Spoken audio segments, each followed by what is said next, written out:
the aspects of Ragman's that I really like is the fact that it actually employs people. Rural employment, particularly agricultural employment, is a tricky issue because industrial farming has become more and more efficient in terms of machinery, and so the land has emptied out of people, and that has a massive impact in terms of rural communities and actually young people being around on the farm.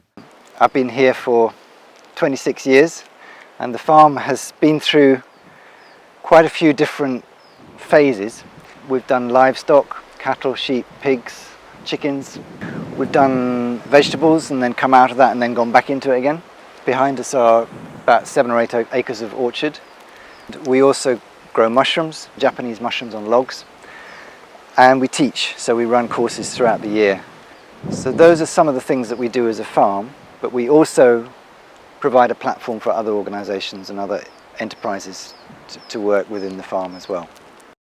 We've been doing juice for about 10 years, and over that time we've been sort of tweaking the system, and we've got quite a good system going now where we can juice and pasteurise about a ton of fruit a day. So that's one of the ways that we take our crop from our orchards and add value to it on the farm, which is the way that small farmers have to sort of compete with the industry in order to survive.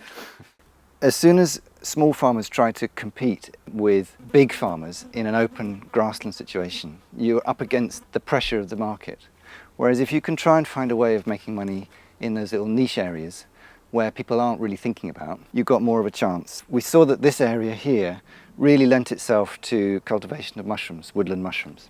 So we started to inoculate logs. These are poplar logs, and we drill holes in them and put the spawn of the mushroom into the holes, and then the mushroom grows throughout the log, and when the conditions are right, it fruits. This is a really nice little cluster of oysters here.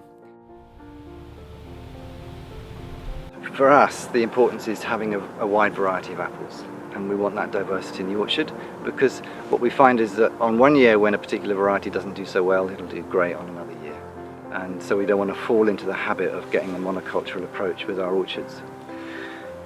The other thing that we're really focusing on is trying to have a probiotic management approach. So instead of managing pests and disease with antibiotic substances like, well, in an organic situation that would be like with sulfites and with copper, what we're trying to do is coat the trees with a probiotic. It's a bit like sort of feeding them Yakult yogurt instead of giving them antibiotics. And so we make our own biofertiliser brews, and they are then fortified with the trace elements that we know are needed in the soils.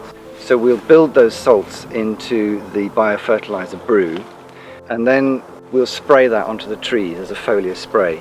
Through that way, we're then building the whole ecosystem of the orchard and balancing up the trace elements. A lot of these new ways forward come from innovative farmers it's not coming from academia.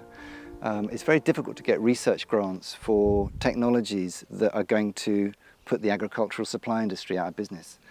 And so it's down to small scale and innovative farmers to try and work out how to push this science forward. This is another example of us trying to think around the problem of the agricultural inputs, in fact the fertility that we're looking to put into the orchard. So when you're doing an agroecological approach, you're trying to find your inputs from as local position as possible.